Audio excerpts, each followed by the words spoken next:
And I'm back with another AI generated script based on the weekly summaries of AI news and everything that I watched this week. Hi everyone and welcome back to the channel. This week has been buzzing in the AI and tech world with groundbreaking updates that could change everything from coding to how companies manage AI. From Google's new Gemini 2.5 updates and the intriguing implications of the absolute zero reasoner. Now that one was very interesting. Here's everything I found fascinating over the past week. Let's kick things off with Google Gemini's 2.5 Pro update.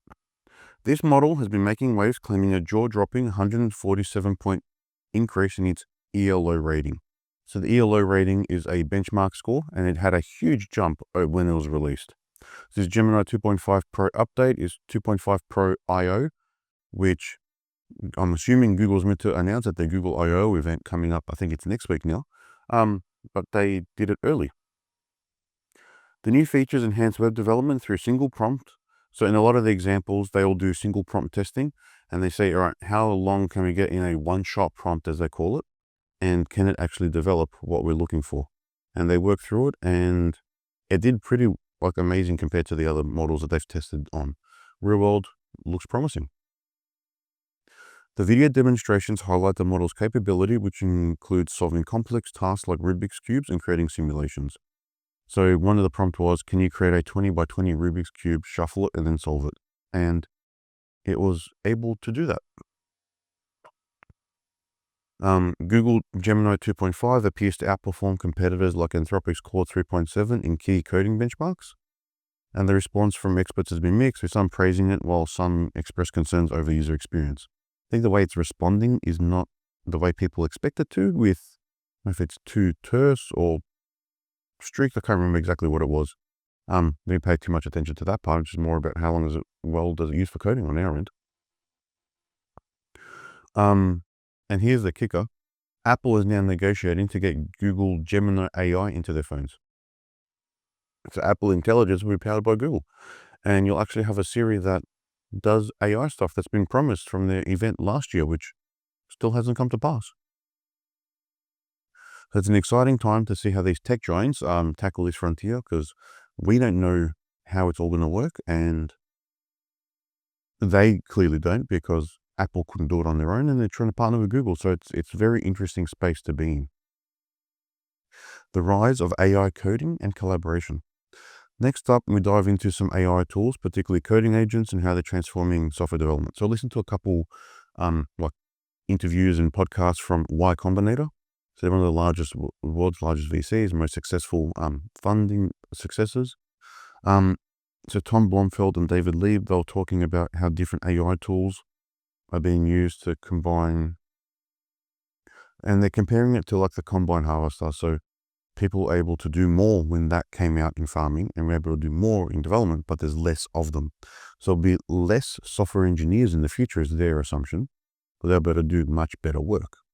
What does that mean for everyone else? I'm really not sure. I've been saying for a while that the cheap software industries, so Philippines, Ukraine, Eastern Europe, India, Vietnam, like these places are being used because they're cheap labor. But when the AI can do everything that they can do cheaper, because it's cents and fractions of a cent to get code written, and you have a really experienced person who can do the work of 3 to 4, 5 people because they've got these AI tools, what's going to happen to those industries where they disappear? And you just need really high quality people, where a software engineer is the architect, the tester, the planner, the product owner, and able to do all these things because they've got these agents or other tools that can help them write code that fast. It's going to be very interesting what's going to happen. I'm not really sure what's going to happen in our space. Like, it's something to keep an eye on, and that's why I'm diving so heavily into this, so I can try and be on top of what's going on in the space and understand what's happening to our industry and how it's going to affect us directly. They highlight that as part of their current cohort, it's like 35-40% of people are using those tools. So if you go back to her cohorts, I think a cohort is 6 months. It was 20% in the previous one. Before that, it was 0. So they're seeing the huge rise in uptake. As these models get better at being able to write code, they're going to get used more, and that's what's happening. Ethical concerns. Now let's take talk a bit more about the serious concerns surrounding AI technology. A thought-provoking concept introduced this week was the absolute zero reasoner, developed by Chinese researchers. This model learns through self-play, achieving reasoning capabilities and raising eyebrows across the industry. It performs tasks without any human data, sharpening skills independently. But this autonomy also brings concerns for ethical considerations considering AI behavior and oversight. In contrast to the excitement around AI's potential, we have critical discussions around its control and implications for society.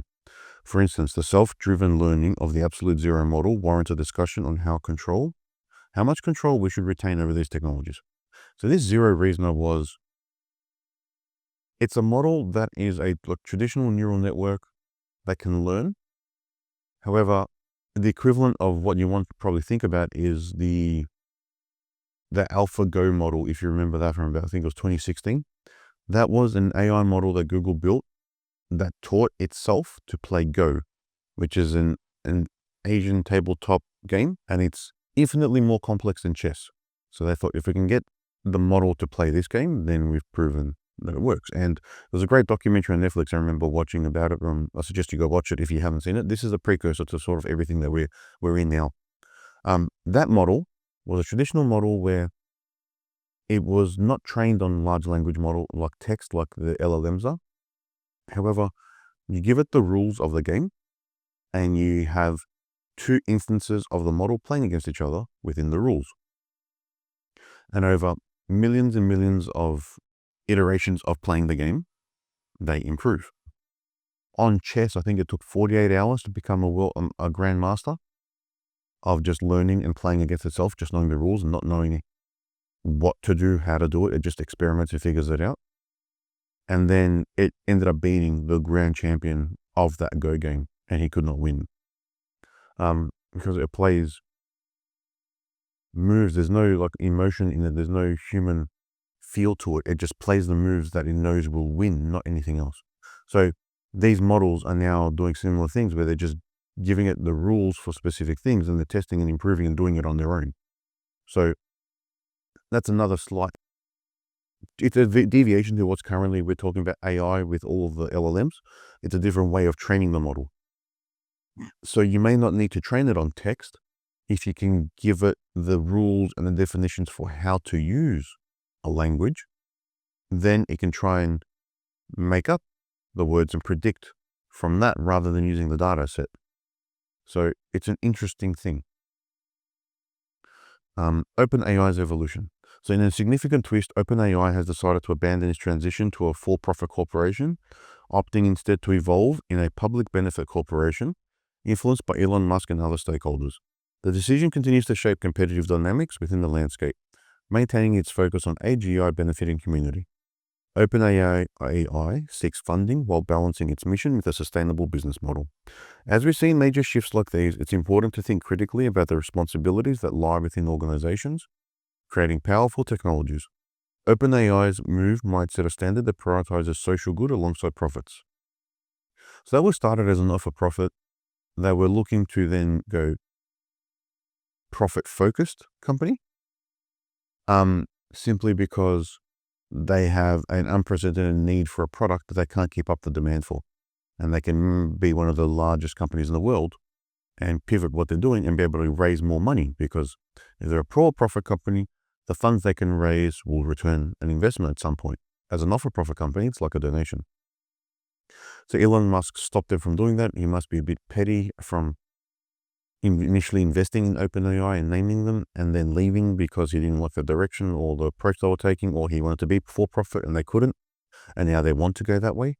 So I know they said in one of the podcasts that he made an offer for 90 or 100 billion to them. And then someone told me that was just over a tweet. But I think the play behind that was, if there's an offer from him for that high, then another offer has to sort of match that number, because they have to respect the shareholders of the company and do that in their best interest. So now they're staying at a for-profit business and and the focus is they want to ensure that AI serves humanity and is for the greater good. So what we can take away from this week's insights, as AI technology rapidly evolves, the interplay between innovation, ethical concerns, and market dynamics continues to challenge the status quo. The advancements in AI coding, collaboration tools, and autonomous reasoning certainly paint a picture of an exciting yet complex future. Let's remain curious and vigilant as these conversations unfold. Thanks for tuning in. If you found this roundup insightful, don't forget to like, subscribe, and drop your thoughts in the comments below. Until next time, let me know if you've got any ideas or if you even like these videos. I haven't had any feedback from anyone yet. We share it among the team, so uploading this to LinkedIn, social media, YouTube, etc. is a byproduct. This is me just sharing some key items with the team, and they get access to all the original summaries as well. Let us know if you want the videos and where everything came from. Let me know. We're happy to share that. But otherwise, thank you. And that's enough AI for today.